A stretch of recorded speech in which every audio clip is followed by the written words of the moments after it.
कानून के तहत कार्रवाई आज के 12 बजे से चालू कर दी है, जिसमें कि कुछ इम्पोर्टेंट चीज़ें हैं जो कि नए आपराधिक कानून में इम्पोर्टेंट हैं, जो नागरिकों के लिए काफ़ी सुविधाजनक है।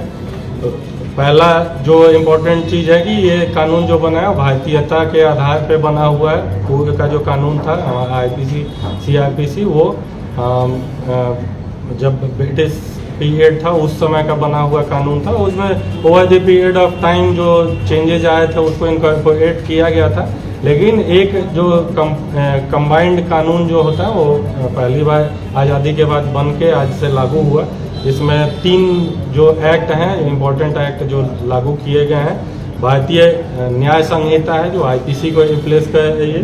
भारतीय नागरिक सुरक्षा संहिता है जो पहले से सीआरपीसी चल रही थी, उसको रिप्लेस कर रहा है। और तीसरा जो हमारा है इंडियन एविडेंस एक्ट पहले चलता था, उसकी जगह पे हम लोग भारतीय साक्ष्य अधिनियम लागू किए हैं, जिसके तहत जो किसी भी आपराधिक घटना में जो साक्ष्य पुलिस द्वारा एकत्रित किया जाता है उसकी क्या वैल्यू है और उसका ट्रायल के दौरान क्या इम्पोर्टेंस है, उसको लेकर के इसमें विस्तृत डिटेल दिया गया है। तो ये नए कानून लागू हुए हैं। जो इम्पोर्टेंट एस्पेक्ट्स हैं जो कि इस नए कानून से हमारे नागरिकों को जो सुविधा प्राप्त हो रही है, उसमें सबसे इम्पोर्टेंट है कि टाइम बाउंड जस्टिस डिलीवरी। जो हर चीज़ के लिए लगभग टाइम फ्रेम इसमें फिक्स कर दिया गया है कि निर्धारित अवधि में आपको चार्जशीट करना है, निर्धारित अवधि में आपको इंजरी रिपोर्ट मिलना है, निर्धारित अवधि में आपका ट्रायल कंप्लीट होना है और निर्धारित अवधि में आपका जजमेंट मिलना है। तो ये सारी चीज़ें टाइम बाउंड मैनर में होने के चलते नागरिकों को सुविधा इसमें मिलेगी कि जस्टिस डिलीवरी जो है वो काफ़ी फास्ट हो सके।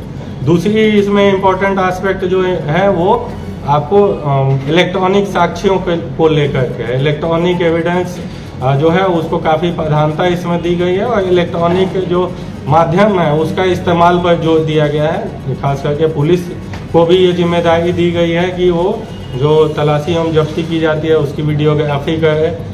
जो प्रोसेस है पुलिस का, जो कांड दैनिकी लेखन इत्यादि होता है, ये भी ऑनलाइन करने के लिए इसमें प्रोविज़न किया गया है। उसकी वैल्यू भी जो इलेक्ट्रॉनिक साक्ष्य हैं उसकी वैल्यू बढ़ाई गई है। जो डायरेक्ट हम लोग इलेक्ट्रॉनिक एविडेंस सीज करते हैं उसको प्राइमरी एविडेंस का दर्जा दिया गया है, जिसके आधार पे आसानी से ट्रायल कंक्लूड करके सजा दी जा सकती है। ये इम्पोर्टेंट एस्पेक्ट हैं जो कि इसमें ऐड हुए हैं। कुछ नए प्रावधान जो है वो भारतीय न्याय संहिता में ऐड किए गए हैं, जो इसको लेकर के थोड़ी कन्फ्यूजन की स्थिति पूर्व के कानूनों में आती थी। जैसे कि स्नैचिंग के मामले हो गए, तो स्नैचिंग के मामले में कौन सा सेक्शन लगाया जाए, इसको लेके थोड़ी असमंजस की स्थिति आती थी। तो उसको लेकर के स्पेसिफिक एक सेक्शन इसमें ऐड किया गया है। उसी प्रकार से मॉब लिंचिंग को लेकर के, मॉब लिंचिंग की मामले जो हैं वो पिछले 15-20 वर्षों से कुछ मामले काफ़ी हाईलाइट भी हुए थे। उसमें अलग से कोई सेक्शन नहीं था, जो कि भारतीय न्याय संहिता में मॉब लिंचिंग को लेकर के अलग से सेक्शन दिया गया, जिसमें कि मृत्यु दंड तक का प्रावधान किया गया। अगर मॉब लिंचिंग में किसी की मृत्यु हो जाती है तो उसमें मृत्यु दंड तक का प्रावधान किया गया है। ऑर्गेनाइज क्राइम को लेकर के इसमें सेक्शन ऐड किया गया। ऑर्गेनाइज क्राइम को लेकर के पूर्व के आईपीसी में कोई उस तरह की धारा नहीं थी, लेकिन इसमें सेक्शन 111 जो है वो ऑर्गेनाइज क्राइम को लेकर के ऐड किया गया है। पेटी ऑर्गेनाइज क्राइम को लेकर के भी सेक्शन ऐड हुआ है। 112 सेक्शन जो है वो पेटी ऑर्गेनाइज क्राइम को लेकर के ऐड हुआ है, जो कि सिंपल जो पिक पॉकेटिंग है या मोबाइल स्नैचिंग इत्यादि की घटना है, जिसमें कि एक ऑर्गेनाइज कोई ग्रुप है जो एक्टिव होकर के काम कर रहा है, तो उसके विरुद्ध कार्रवाई करने के लिए पेटी ऑर्गेनाइज क्राइम को लेकर के सेक्शन ऐड किया गया है। इसके अलावा महिलाओं और बच्चों को लेकर के काफ़ी प्रावधान इसमें ऐड किए गए हैं, जो कि पहले तो बिट्स एंड पीसेज में जगह जगह कानून बने हुए थे। इसमें ये नया जो हमारा भारतीय न्याय संहिता आई है उसमें उसको एक जगह कंपाइल करके एक चैप्टर में उसको स्थान दिया गया है और अलग अलग सेक्शन बना करके उसमें स्थान दिया गया है। तो इससे समझने में, कानून को समझने में भी आसानी होगी लोगों को, और आम नागरिक को भी ये समझ में आएगा और समुचित जो है उसमें सेक्शन लगाया जा सकेगा। तो इस प्रकार से काफ़ी चीज़ें हैं जो कि इसमें सुविधाजनक सिटीजन सेंट्रिक किया गया है, जिससे कि हमको उम्मीद है कि आगे आने वाले समय में जो जस्टिस डिलीवरी सिस्टम है वो सिटीजन फ्रेंडली रहेगा और सिटीजन को जो टाइमली जस्टिस डिलीवरी की बात की जाती है वो हम लोग प्रदान कर सकें। पहला केस कहाँ दर्ज हुआ सर इस नगर में? पहला केस हम लोग के वैशाली जिला में बिदुपुर थाना में दर्ज किया गया है।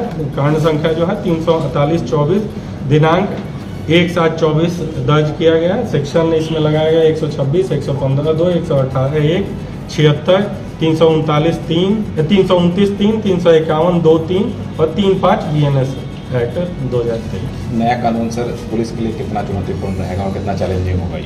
पुलिस के लिए भी चुनौतीपूर्ण है, लेकिन कुछ हद तक हम कहें तो सुविधाजनक भी है। कई सारी चीज़ें हैं जो कि पुलिस को दिक्कत होती थी। इलेक्ट्रॉनिक माध्यम यूज करने से हमको लगता है कि भविष्य आने वाले दिनों में इसको लेकर के काफ़ी सुविधा भी पुलिस को होगी।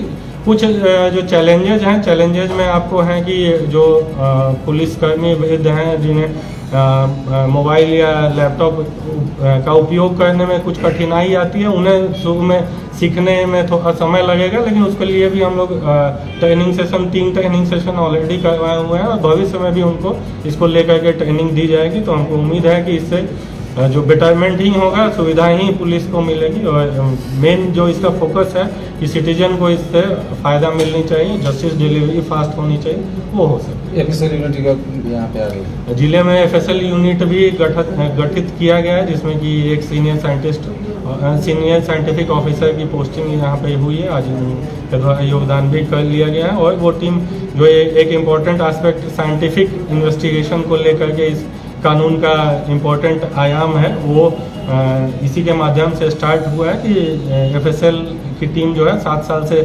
ज़्यादा सजा वाले जो भी मामले हैं उसमें FSL की टीम पहुंचना इसमें अनिवार्य किया गया। तो वो टीम यहाँ डिप्यूट होने के से हमें उसमें आसानी मिलेगी कि वो वैसे मामलों में टाइम पर पहुँच सके।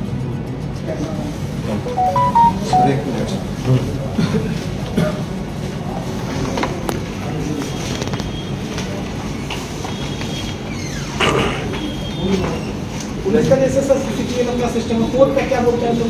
कोर्ट वाला सिस्टम, कोर्ट का सिस्टम है, कोर्ट स्टर्ट में बता रहे हैं ICGS है, वो दोनों को मिला के है ICJS इंटर